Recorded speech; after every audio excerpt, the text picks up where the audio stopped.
Allez, posez les gars. Deuxième épisode de Jour de Pro. On est ici dans la part du buteur préféré de ton buteur préféré, du buteur préféré de ton buteur préféré, avec le boss, Samuel Salter, les gars. Salut. Content d'être là. Merci d'être venu. On va tranquillement, gars, tranquille. Donc, on est venu faire un vlog de sa journée en complet. Comme on a fait avec Garvin, et ça tombe bien, parce que Garvin et Salter, ils ont déjà la connexion. C'est des meilleurs amis depuis de longue date, comme moi avec le caméraman. Fait que, ben c'est ça que je voulais juste te demander par rapport à ton alimentation puis tout ça. C'est quoi que tu prends dès le matin? Ça, c'est mon premier repas. Normalement, je fais juste gruau. Je rajoute banane, ce que tu veux, sirop d'érable. Là, je pas de sirop d'érable. Je rajoute genre miel pour que ça soit sucré et beurre d'arachide. Puis tu prends un maté aussi ou? Ouais, ça c'est un de mes bons amis, Gianluca, qui m'a introduit à ça il y a comme 6-7 ans. Et là, je suis un peu genre, je suis addict, je suis accro. Fait que tu prends maté et gruau genre tous les matins ou c'est juste comme ça, jour de match? Non, tous les matins. Ouais, tous les matins. Tous les matins. Ça, c'est tous les matins obligé. Ça, c'est moins obligé. Mais jour de match, ouais, je prends ça. Là, peut-être plus tard, je vais manger quelque chose d'autre, juste pour bien manger. Un autre repas ou genre des fruits? Je vais peut-être faire des œufs. Après, genre plus tard, vers 11h. OK, ouais. Pour plus... Parce qu'en la vérité, à 2h, c'est une heure bizarre. Genre, je préfère jouer le soir où t'as le temps de manger, genre, 2 vrais repas. Là, c'est plus, tu manges genre, vite fait 2 repas. Puis est-ce que quand tu fais tes plats, c'est par rapport à un truc, la nutritionniste ou whatever tu dis? Ouais. Ou c'est toi-même qui... Ça dépend. Il y en a qui le font eux-mêmes. On a accès à une nutritionniste ici. Elle nous envoie, si tu veux mettre en contact avec elle, elle t'envoie des plans, des programmes, genre les portions, quoi mettre pour que tu sois bien énergisé pour le match. Et comme par exemple ça, là, c'est genre des graines de... J'ai oublié le nom, mais... De chia, genre? Ouais, il y a chia aussi, mais il y a une autre graine, je sais pas si je me rappelle pas c'est quoi. Je pense que je viens de l'acheter, ça s'appelle graine de chanvre. C'est élevé en protéines. Tu m'as dit, juste rajoute ça dans ton gruau, ça va t'aider. Donc moi, tout ce qu'elle me dit de faire, je le fais. Avec une orange pour vitamine C. Vas-y, parfait. Fait que ça, guys, 9h51, on est venu le déranger. Le match est à 14h. On va voir comment est-ce qu'il va performer par rapport à ce gruau puis le maté. Ça me met la pression, là. Ouais. Mais c'est quoi tes matins d'habitude, genre quand t'as des matchs? Genre c'est... Jour de match, ce que je fais, sûrement il y a des matchs le matin, je me lève, je mets les matchs, je prépare à déjeuner. Ouais. Après ça dépend si le match est le soir, je vais faire une petite sieste. Si le match est comme par exemple là maintenant, je vais juste regarder le match jusqu'à temps que ça soit l'heure de me préparer. Je me mets ici, genre sur mon phone, je relaxe. Après peut-être 30 minutes avant, je vais me préparer, ma douche. Je me prépare, je fais mes affaires, après ça je pars. Parce que c'est ça, j'étais en train de remarquer là, parce que je parle avec Garth puis aussi je checkais le documentaire à Jude Bellingham. Ah ouais, moi aussi j'ai regardé, c'est nice, hein? Puis ouais, c'est terrible, c'est terrible. Genre, tu vois, dans ma tête, quand t'es jeune ou juste quand t'es pas encore genre pro, tu te dis genre, ils doivent avoir une crazy routine, genre d'avant-match ou genre dès la journée d'avant. Mais en vrai, c'est juste genre... C'est vrai, c'est normal, là. C'est plus... Il y a des gens qui ont des routines, mais la routine, je pense, elle commence plus quand t'arrives genre au stade. Genre, il y a des gens, avant le warm-up, ils font toujours les mêmes choses ou... Ils s'abusent d'une certaine façon, genre ils mettent les balles droit avant gauche. Mais sinon, pendant la journée, c'est plus tu relaxes, t'essaies de pas trop penser au match. Ouais, mais tu fais juste vivre là. Ouais, ça, t'es là tranquille, bro. Fait que toi, c'était quoi ton parcours? J'ai vu que t'as commencé par Halifax, puis ensuite t'es venu ici. Ouais, exact. Mais c'était quoi avant Halifax? J'ai commencé à Étoile de l'Est quand j'étais plus jeune. Maintenant, ça s'appelle plus Étoile de l'Est. Enfin, ils ont combiné Monteuil et Étoile de l'Est, ils ont fait ensemble, je pense que ça s'appelle AS Laval. J'ai commencé à comme 4-5 ans. Mon père, mes parents m'avaient inscrit. Puis j'ai resté à Étoile de l'Est jusqu'à 11-12 ans. J'avais fait les détections de l'académie. L'ami de mon père, il travaillait pour l'Impact de Montréal. Il avait dit à mon père, il y a des détections pour l'académie. Genre, ça venait d'être créé. Il y a des détections pour l'académie, des jeunes joueurs âgés de, je pense, c'était 12 à 19. Puis ça, c'était juste avant que j'aille en secondaire 1. J'avais pas vraiment envie d'y aller. Genre, j'étais allé parce que mon père m'avait poussé. J'avais pas été pris cette année-là. Ça, c'était ma première année secondaire. Je voulais aller à Georges Vanier, Laval. Genre, j'avais vraiment envie d'y aller parce que tous mes amis allaient. Je pense que je suis allé dans le mindset où j'avais pas vraiment envie d'être pris. Mon secondaire 1 à Georges Vanier. Sport-études Laval, ça s'appelait. Et la deuxième année, j'avais refait les détections avec Garb. Et les deux, on avait été pris. En secondaire secondaire 2, j'avais changé l'école, j'étais à Édouard Montpetit, à Montréal. Puis c'est ça, j'ai resté 3 ans à Montréal, à l'académie. Ma première année U17, on m'a coupé. J'avais été secondaire 5 à Concordia. Parce que quand j'ai été coupé de l'Impact, je suis retourné à Étoile. Je suis retourné à jouer à Étoile de l'Est en U17, 3. Puis c'était comment ton mental à ce moment-là? Honnêtement, c'était vraiment dur. Je vais pas mentir, c'était comme un rêve qui se brise, tu vois.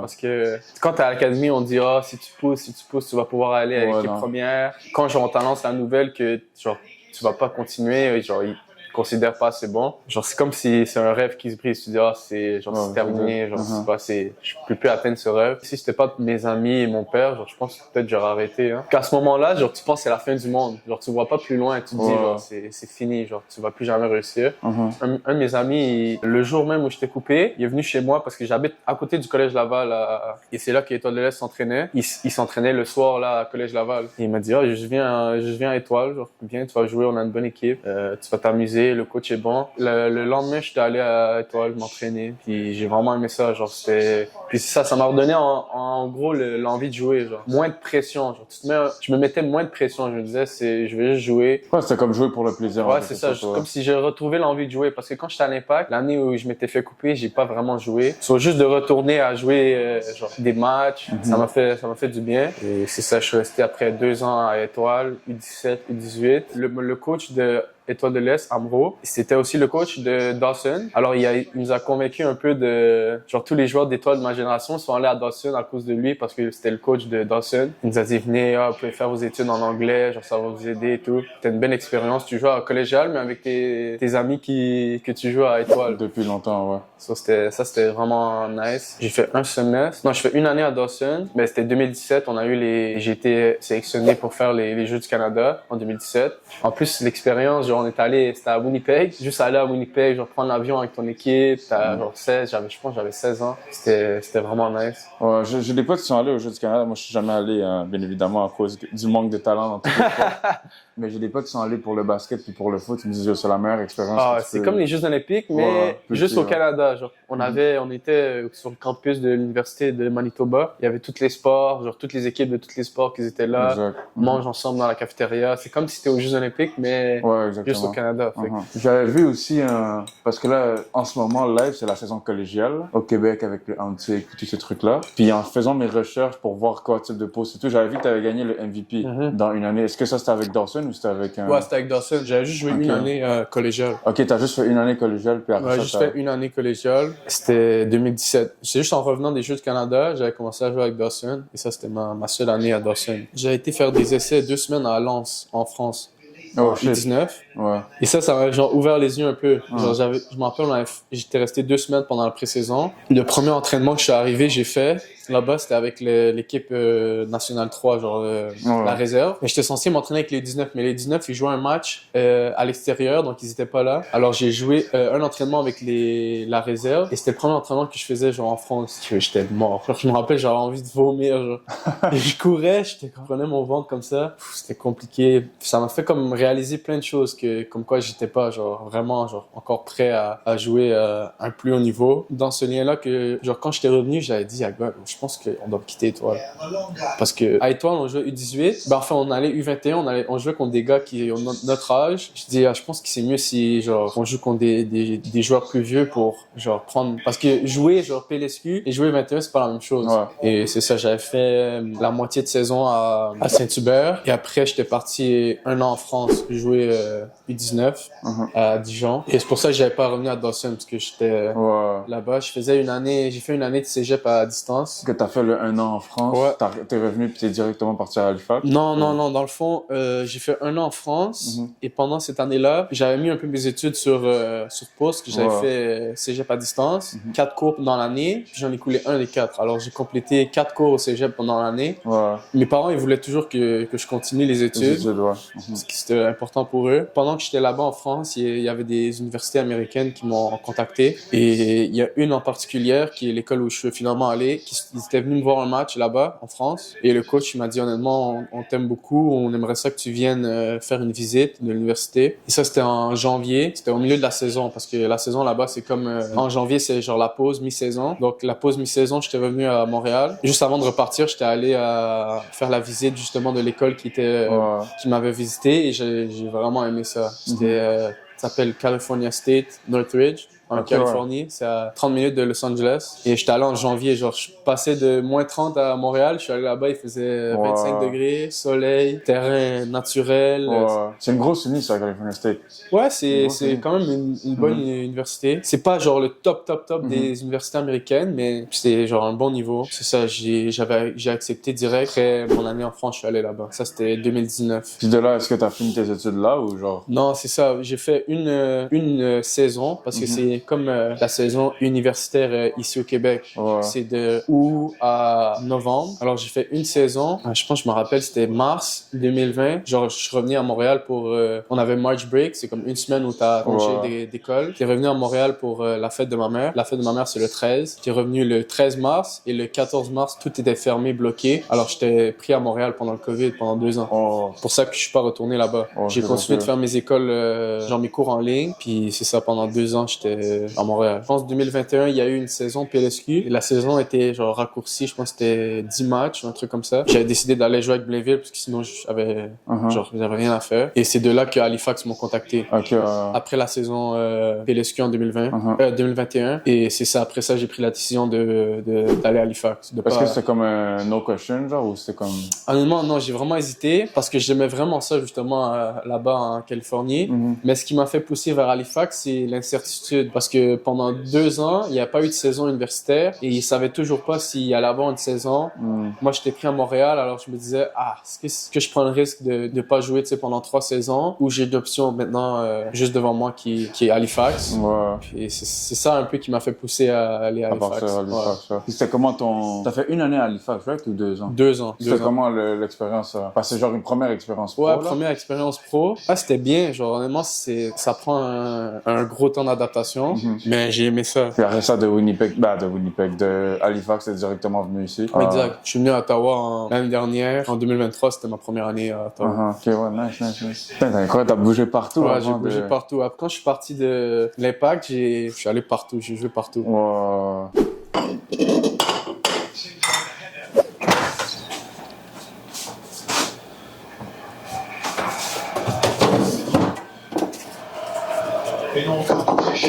C'est qui le joueur dans la team avec qui tu t'entends le plus, genre c'est... Le mieux? Ouais. C'est sûr, je me traîne plus avec les gars de Montréal. Ouais, c'est ça, ouais. Gabi, Zasso, Ryan, Balou, Sisso. Sisso, je le connaissais avant, on jouait à Saint-Hubert ensemble. C'est sûr qu'on a plus d'affinité. Plus d'affinité avec lui parce qu'on se connaît il y a 6-7 ans, tu vois. Ouais. Vraiment, tous les gars de l'équipe, je m'entends bien avec, mais c'est vrai que je me traîne plus avec les gars qui sont de Montréal. On va dire les Québécois.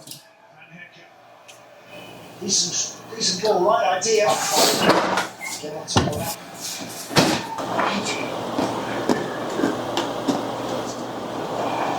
Moi, ça me détend un peu. J'aime ça cuisiner. Surtout les jours de match, quand t'as rien à faire, ça t'enlève un peu de penser à d'autres choses. Mais j'ai pas le choix d'apprendre à cuisiner quand t'es péruvien, mais...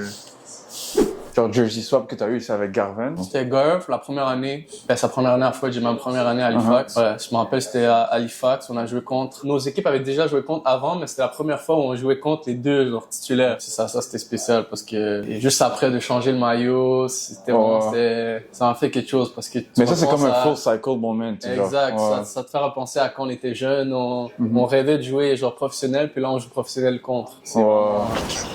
C'est legit comme nous avec la Sunday League, genre tout le monde part ensemble. Bandito, comment estás? Muy bien. Si.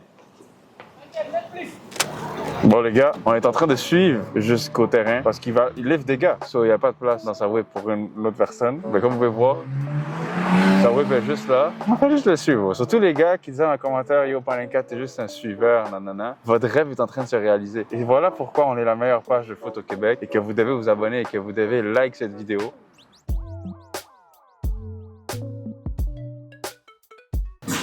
Guys, on est au stade, à un endroit que je ne pense pas qu'on a le droit d'être. Mais nous voici au TD Place, le stade d'Atletico Ottawa et le stade des Red Blacks d'Ottawa. Donc là, on peut voir le terrain, qui est quand même assez nice. Et là, on s'en va get nos accréditations. Sam, il est allé dans les vestiaires. Ben, nous, on va aller get nos accréditations. Et on n'a pas filmé parce qu'on a stress. Parce qu'il y avait des gens qui étaient là en train de prendre des photos de Sam. Et nous, on a juste stress parce qu'on n'est pas encore des stars. Fait que... c'est ça.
les gars, la fin du match, Sam il est rentré vers la fin du match, il a fait une bonne performance. Donc guys, merci d'avoir écouté la vidéo.